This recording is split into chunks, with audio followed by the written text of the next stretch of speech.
Assalamualaikum warahmatullahi wabarakatuh. Ini teman-teman, aku bikin wedang jahe ya.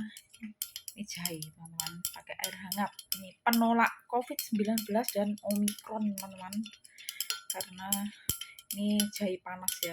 Dulu pas marak-maraknya COVID-19 tuh kita sering minum jahe, terus masak kari teman-teman ya. Yang kunyit dulu teman-teman, pakai kunyit tuh ya. Ini tadi ceritanya pagi hari ini teman-teman, tenggorokanku sakit. Terus aku muntah-muntah, terus ada sedikit pilek ya, sama bosku langsung disuruh minum ini obat. 2 macam nih. Alhamdulillah teman-teman sudah reda ya. Tapi aku tetap minum dengan jahe ini. Nah, ini aku minum wedang jahe teman-teman. Biar tenggorokannya tuh lebih longgar dan lebih lega ya teman-teman ya. Rasanya tuh kayak ada sesuatu yang ganjel, terus nggak nyaman lah teman-teman ya, intinya seperti itu. Tapi alhamdulillah setelah aku minum obat 2 ini yang bosku yang kasih ya teman-teman, alhamdulillah reda dan enakan. Dan ini tadi bosku ceritanya belum berangkat kerja teman-teman, ini bekalnya tadi habis sarapan. Dan bosku ke dokter, katanya tensi darahnya kemarin malam itu 160, dan hari ini tapi sudah turun, tapi kepalanya tuh mempunyai rasa apa ya teman-teman, pusing gitu. Periksa dokter dari tadi kok nggak pulang-pulang tuh teman-teman, apa antri apa gimana ya. Dan alhamdulillah teman-teman, ini hari aku dapat rezeki dari bosku, rezeki nomplok 3.000 NT setara 1.500.000 ya untuk anakku. Nah, aku mau bayar wisuda anakku, terus sama bosku dibantu teman-teman, dikasih 3.000 NT ya, alhamdulillah ya rezeki. Nah, selama bulan 1 atau sebelum Imlek ya, karena Imleknya itu tanggal 31 malam Imlek ya, dulu itu 31 bulan 1 2022 ya. Nah, mulai tanggal 6 bulan 1 2022, sejak itu teman-teman, bosku ngasih uang anakku 13.000 NT untuk HP iPhone 10 256 GB. Itu setara uang Indonesia aku kirim jadi 6.747.000 teman-teman. Terus ngasih uang wifi ibuku 2.000 setara 1 juta ya, karena tuh dikasih uang tanteku dulu, jadi aku ganti uang di Taiwan sama tanteku, tuh dikirim tanteku 1 juta, tapi uangnya dari bosku. Dan bosku ngasih aku malam Imlek tuh 10.000 setara 10.200.000 sekian. Terus bosku ngasih 6.000 NT, Pak bosku ngasih 20.000 NT teman-teman malam Imlek. Terus bu bosku 6.000 NT, tapi uang ya dari pak bosku. Terus mamanya bu bos 6.000 NT setara 6 kali 5, 3 jutaan lebih ya teman-teman ya, 6.000 itu. Terus mamanya pak bos ngasih 2.000 setara 1 juta. Terus tantenya pak bos ngasih 1.000 NT setara 500.000. Dan pak bosku beliin HP aku iPhone Vivo, kalau anakku yang iPhone ya. Aku Vivo 5G setara uang Indonesia, uang Taiwan kayaknya 10-an ribu ya teman-teman. Aku coba tanya di counter ya. 10.000 setara 5 juta lebih, belum termasuk ngisi internetnya setiap bulan tuh Pak Bosku ngisi internet, aku tanya 700 NT teman-teman. Karena nih kartunya Taiwan ya, bukan kayak kartuku Vivo terus Chonghua apa gitu, bukan ya. Nggak tahu, kartunya juga bos yang ngisi, tapi aku isi 2 kartu. Aku buat teman-temanku, keluargaku, aku save di kartuku nomor 2 seperti itu. Tuh ngisi internetnya setiap bulan aku tanya 700 NT teman-teman, 7 kali 5 sekitarnya 300.000, 350.000-an bosku mengisi internetku setiap bulan. Dan HP ku yang 2 teman-teman dari bos juga itu pakai wifi rumah. Dan alhamdulillah selama di sini 9 tahun bosku membelikan HP aku total 8 buah teman-teman. Yang 5 sudah rusak, yang 3 masih bisa dipakai sampai saat ini tahun 2022. Tapi sama bosku dibeliin baru lagi itu sebelum Imlek tanggal 24 bulan 1 2022 teman-teman ya. Dan ini juga mau dibeliin apa itu teman-teman, dompetnya. Kemarin disuruh milih teman-teman, bosku seperti itu teman-teman. Soal totalan kayak uang rumah sakit ya teman-teman, uang belanja apalah ya, pokoknya kurang 1 NT 500 rupiah uang Indonesia itu yang ganti teman-teman. Dan bosku itu mengajarkan aku untuk tanggung jawab dan kedisiplinan, ketertiban teman-teman maksudnya. Tapi kalau bosku soal mengasih uang Imlek, mengasih makan aku setiap hari, makanan kesukaanku, terus ngasih uang anakku ke ibuku, ke aku ya teman-teman, itu nggak perhitungan teman-teman, nggak pelit ya, nggak totalan, jutaan, puluhan juta nggak pelit ya, kayak puluhan juta itu biasanya kalau hari Imlek sama pesangon cuti pulang teman-teman, sama kayak ngasih anakku tuh nggak cuma-cuma ya teman-teman ya, ngasih uang HP aja 13.000, setara uang Indonesia 6.747. Terus anakku tahun 2021 itu padahal aku Imlek juga dikasih uang sekeluarga sudah banyak banget, nggak cuma-cuma ya teman-teman ya. Itu anakku mau bikin kamar dan tempat tidur di PAN dulu teman-teman, itu juga dibantu 10.000 NT, setara 5 juta kurang lebih ya teman-teman, 5 juta lebih lah ya. Tuh alhamdulillah teman-teman, bosku tuh peduli sama anakku sama keluargaku juga. Kemungkinan besar teman-teman bosku itu mungkin lihat aku kasihan ya di sini 9 tahun lebih sampai rela rumah tangganya hancur dan anak jadi korban. Jadi semenjak itulah bosku juga peduli banget sama anakku teman-teman, sampai bahkan kapan tuh udah berkali-kali teman-teman ngomong ya, nyandain aku, Mini, Lala kalau mau disuruh kuliah di Taiwan nanti bos bantu biayai. Terus pada akhirnya bosku bilangin kalau Lala memangnya pengennya sekolah yang tinggi kayak kuliah, mau ambil ke jurusan apa, aku ngomong kalau Lala sukanya tuh kalau nggak ambil ke perawatan kedokteran bos, tapi anakku ngambilnya ke perawatan teman-teman ya. Tapi ini masih lulus MTS, mau masuk SMK kesehatan tuh teman-teman ya, tuh dia ambil keperawatan. Katanya bosku nggak apa-apa, Lala disuruh belajar yang rajin, belajar yang pinter, nanti kalau mau kuliah bos bantu biayai gitu teman-teman. Dan pokoknya aku di sini tuh senengnya gimana ya, di sini kerjanya itu nyaman, terus bosnya sekeluarga itu baik, berarti malaikat. Selain itu aku tetap bisa menjalankan sholat 5 waktu di sini tanpa marahi, tanpa apa ya teman-teman, dilarang-larang, dan tetap bisa menjalankan puasa Ramadan, puasa sunnah, pokoknya tetap aku bisa menjalankan itu semua. Aku lebih dari bahagia teman-teman. Jadi aku nggak memilih untuk gaji yang besar, tapi aku nggak bisa menjalankan sholat 5 waktu, tidak bisa puasa, tidak bisa berpakai jilbab kalau keluar, seperti itu teman-teman. Jadi aku tetap bertahan di sini ya dengan alasan di sini intinya aku udah nyaman, bosnya sekeluarga baik, dan aku bisa tetap menjalankan sholat, puasa di sini, pakai hijab kalau keluar ya, diperbolehin, nggak pernah dilarang. Dan di sini tuh enaknya nggak diatur-atur, asalkan kita bisa mengatur waktu dan kerjaan oke, terutama yang aku rawat itu nomor 1, Bu Bos harus oke ya. Terus selebihnya kita rumahnya harus bersih, waktunya jam makan-makan, jam istirahat, terus jam olahraga. Itu saja teman-teman, bosku nggak pernah mengatur-ngatur aku seperti itu. Jadi justru aku tuh lebih hati-hati kalau bos tidak suka mengatur-ngatur dan tidak pernah nyuruh-nyuruh itu. Jadi aku lebih berperasaan, jadi kerjaku lebih semangat, lebih hati-hati, memberi yang terbaik, intinya menjaga kepercayaan dan tidak ingin mengecewakan bos, seperti itu. Contohnya seperti ini teman-teman, hari Senin sampai Jumat tuh aku sibuk mengatur jadwal kerjaku, jadwal karirku, dan kalau hari Sabtu Minggu aku tetap hariku hari santai, ikut bos santai. Kadang pada bangun jam 11, jam 10 ya pagi itu. Jadi sarapan plus makan siang, tidur, nanti bangun dibeliin makan pagi sama bos. Seperti itu hari-hari teman-teman ya. Jadi kalau hari Senin sampai hari Jumat tetap aku mengatur jadwal kerjaku dan karirku. Biasanya aku bersih-bersih rumah sekeciling mungkin, sedetail mungkin, ngepel-ngepel hari Jumat ya.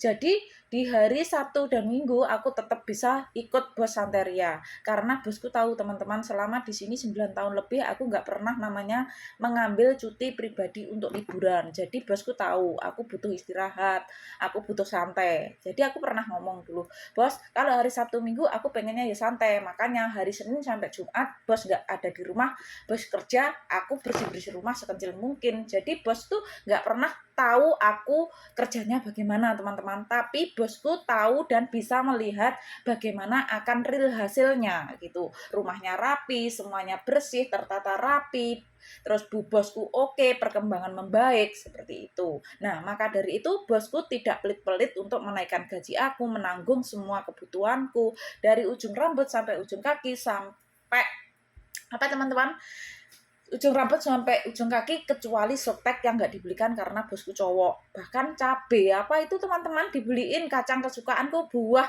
apa tuh sering dibeliin juga, durian ya, padahal mahal di Taiwan itu juga sering dibeliin karena tahu kesukaan. Tebu juga tuh, kacang pokoknya yang sering tahu kesukaanku apa dibeliin teman-teman. Kalau buah biasanya semangka, jeruk, itu kesukaanku, itu juga selalu dibeliin gitu, jeruk. Terus kalau durian dulu bosku nggak pernah beli, setelah tahu aku suka itu beli teman-teman, terus disuruh naruh di freezer biar jadi es krim katanya.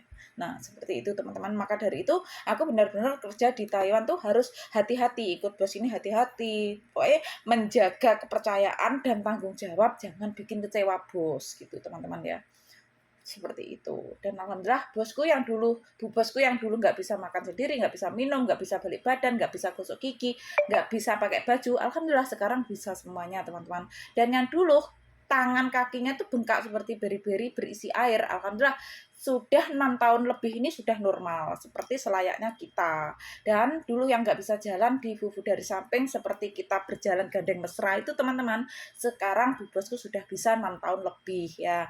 Jadi kemana-mana kita selalu diajak Pak Bos untuk keluar kota, nginep dari hotel ke hotel sampai 3 hari 4 hari gitu.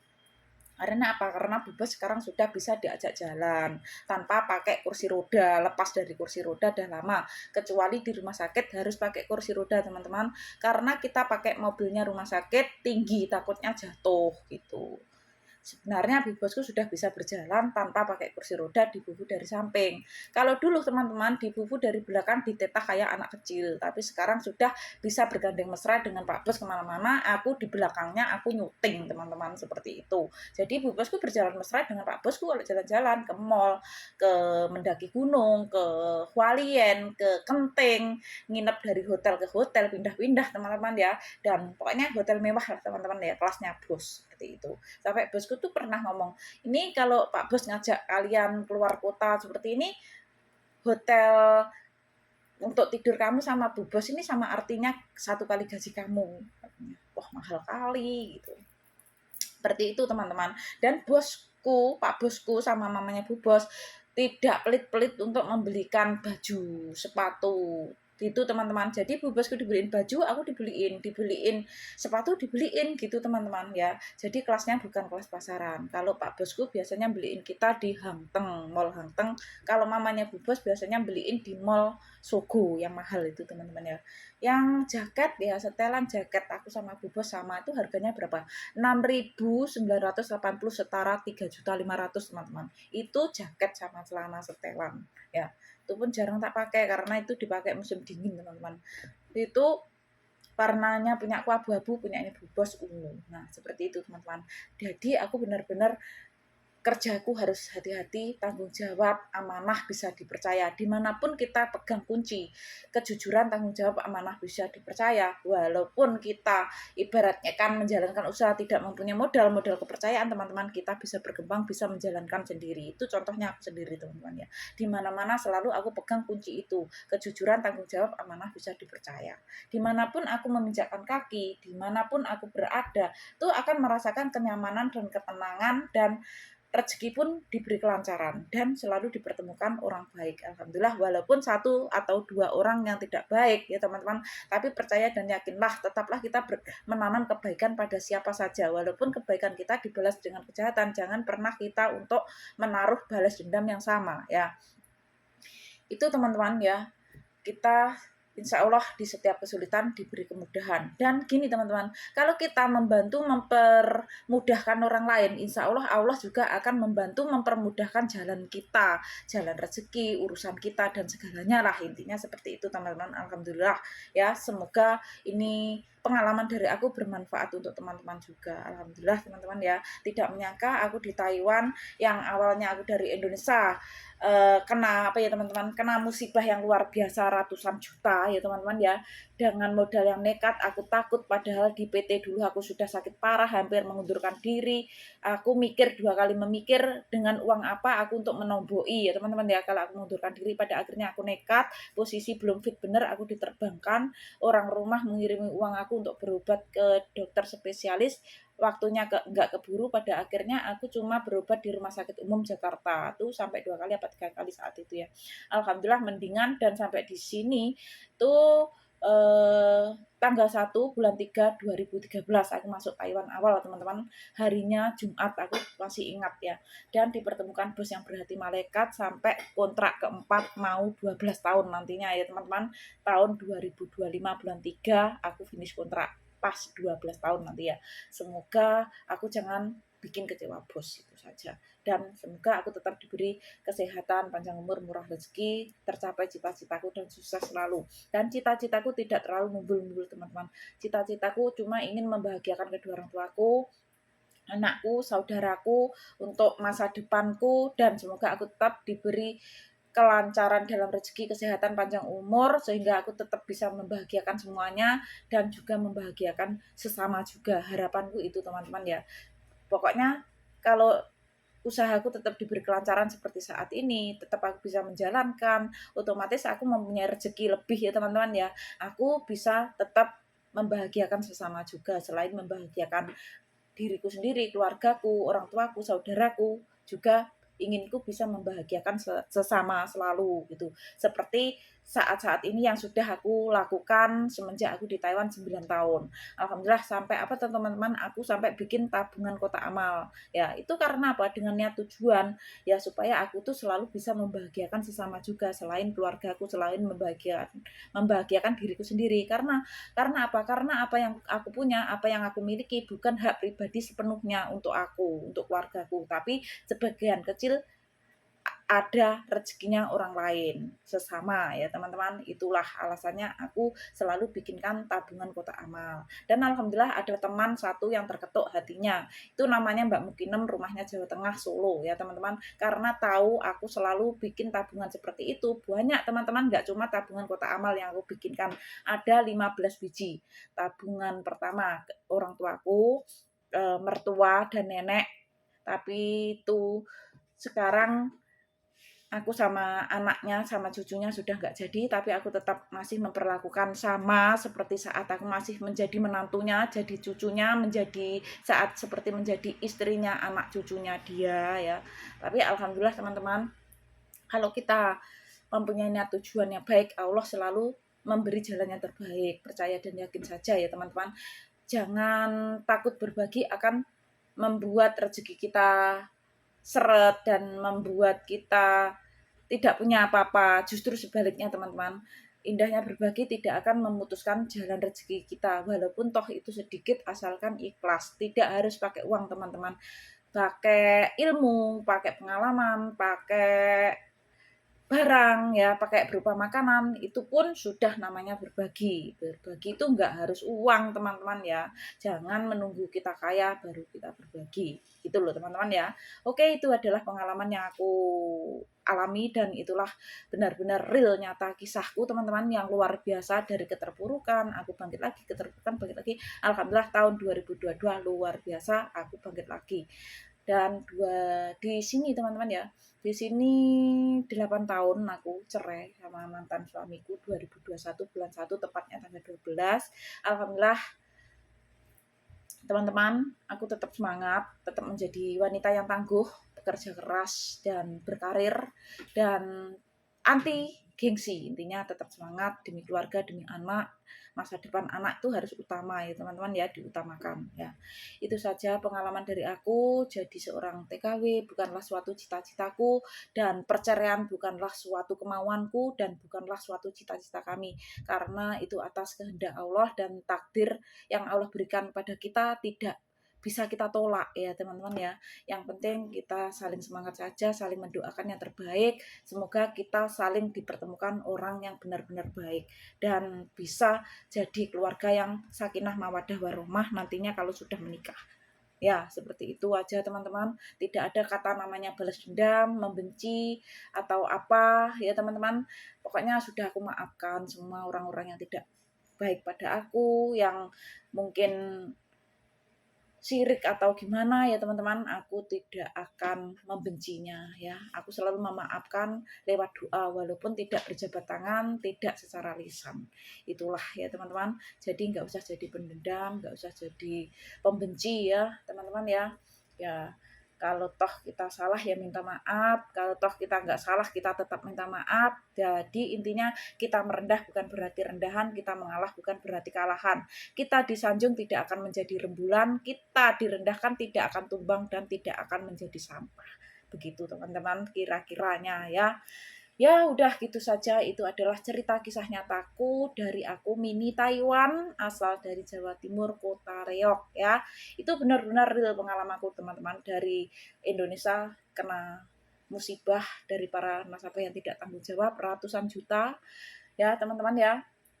Aku menggantinya dalam tempo 14 bulan. Aku bisa mengembalikan uangnya sudah hilang dengan lantaran aku menemukan uang, aku kembangkan, berkembang menjadi ratusan juta. Alhamdulillah luar biasa atas berkat dan dukungannya bosku, atas sarannya bosku, uangnya harus ditabung dan pada akhirnya cuti pertama aku bisa mengantongi ratusan juta yang tadinya seharusnya aku cuma punya 2 bulan gaji plus 1 bulan gaji dapat Imlek.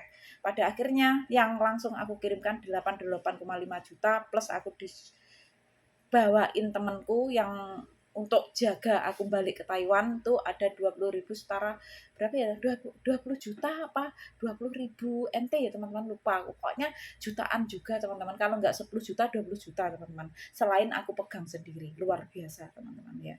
Nah, itu pengalamanku benar-benar luar biasa dari Indonesia sampai ke Taiwan, dari keterpurukan, dari bangkit, keterpurukan, dari pokoknya tiba tangi, intinya seperti itu. Tapi aku tidak pernah untuk menyerah, tidak pernah untuk mengeluh, aku jalani dengan ikhlas dan tetap semangat, pantang untuk menyerah itu teman-teman. Karena prinsipku hidup tuh aku mempunyai cita-cita ya. Karena dari rumah aku mempunyai niat tujuan baik ya. Tujuanku untuk membayar hutang, untuk merubah nasib ya. Jadi aku tidak boleh untuk merubah pikiran.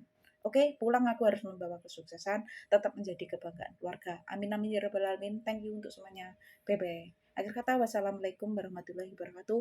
Apabila ada salah kata, salah ucap, mohon dimaafkan yang sebesar-besarnya. Thank you, bye-bye. Salam sehat, salam sukses untuk semuanya.